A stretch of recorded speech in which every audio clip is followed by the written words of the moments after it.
اردو زبان کی چوتھی کتاب میں نے سبق نمبر 5 پڑھا چکا۔ آج کی ویڈیو میں سبق نمبر 6 پڑھیں گے۔ چلیے شروع کرتے ہیں۔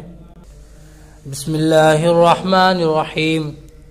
سلطان ناصر الدین۔ دلی کے بادشاہوں میں سلطان ناصر الدین بڑا نیک اور خلیق، شجاع، عابد اور سخی تھا۔ اس کا دربار اور سلطنت کا ساز و سامان تو نہایت شاندار تھا، مگر اپنی بود و باش کا خاص محل نہایت سادہ اور بے تکلف تھا، اور بادشاہوں کی طرح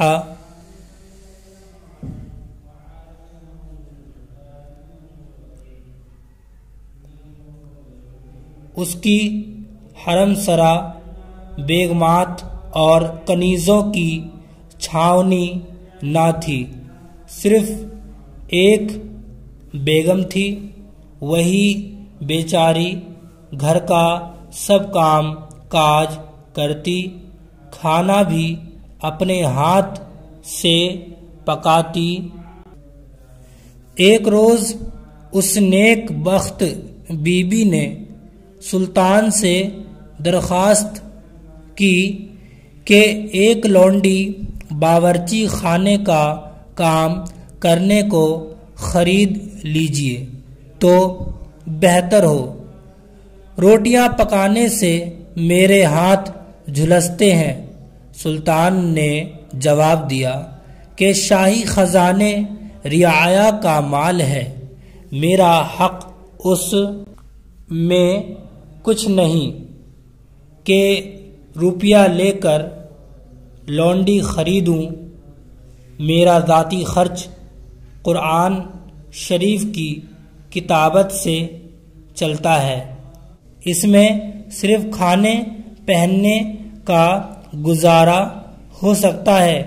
اے بیگم، تو صبر کے ساتھ اس مشقت کو برداشت کر، امید ہے کہ خدا آخرت میں اس کا اجر دے گا۔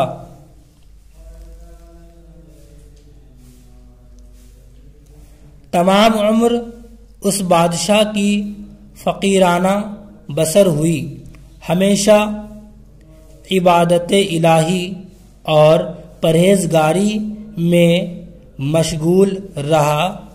اپنے مصارف کے واسطے سلطنت کے خزانے سے اس نے کبھی ایک حبہ نہیں لیا، صرف قرآن مجید کی کتابت پر اوقات بسر کی۔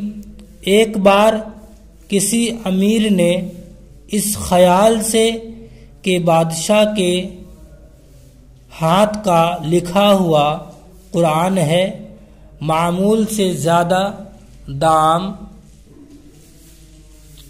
دیے۔ یہ امر سلطان کو ناگوار خاطر ہوا، اس لیے آئندہ سے خفیہ طور پر ہدیہ کرنے کا اہتمام کیا۔ اسی بادشاہ کے عہد سلطنت میں ہلاکو خاں مغل کا ایلچی آیا تھا۔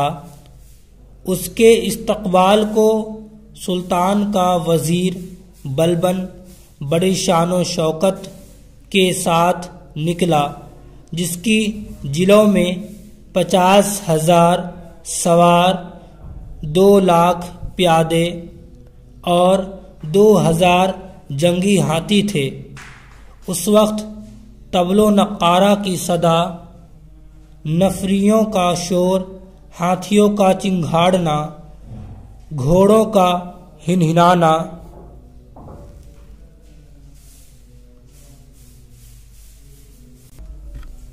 ہتھیاروں کا چمکنا، آتش بازی کا چھوٹنا ایسا عجیب ہنگامہ تھا جس نے مغل سفیر کے دل پر بڑا اثر کیا جب اس کو سلطانی دربار میں بار ملا تو بارگاہ کی آرائش اور اس میں عالی جاہ شہزادوں، ذیشان امیروں اور ہند کے راجا مہاراجوں کا ہجوم دیکھ کر اور بھی دنگ رہ گیا۔ ابھی معنی پڑھیں گے۔ نیک نہاد یعنی کہ شریف، خلیق کا مطلب ہے اچھے اخلاق والا، عابد مطلب عبادت کرنے والا، سخی مطلب سخاوت کرنے والا، حرم سرا یعنی زنانہ مکان، کنیز مطلب باندی، کتابت مطلب لکھائی، اجر مطلب بدلہ، حبہ یعنی مطلب دانہ یا ذرہ، ہدیہ یعنی تحفہ، طبل یعنی کہ ڈھول، بار آخرت، اس کو پورا پڑھیں گے یہاں تک۔ بار آخرت کا مطلب ہے آخرت کا بوجھ۔ مصارف، مصارف کا مطلب ہے اخراجات، ٹھیک ہے، اخراجات۔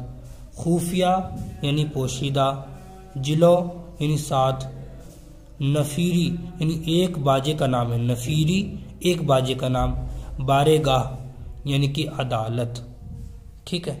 آپ یاد کر لیں گے، انشاءاللہ اگلی ویڈیو میں سبق نمبر 7 پڑھائیں گے۔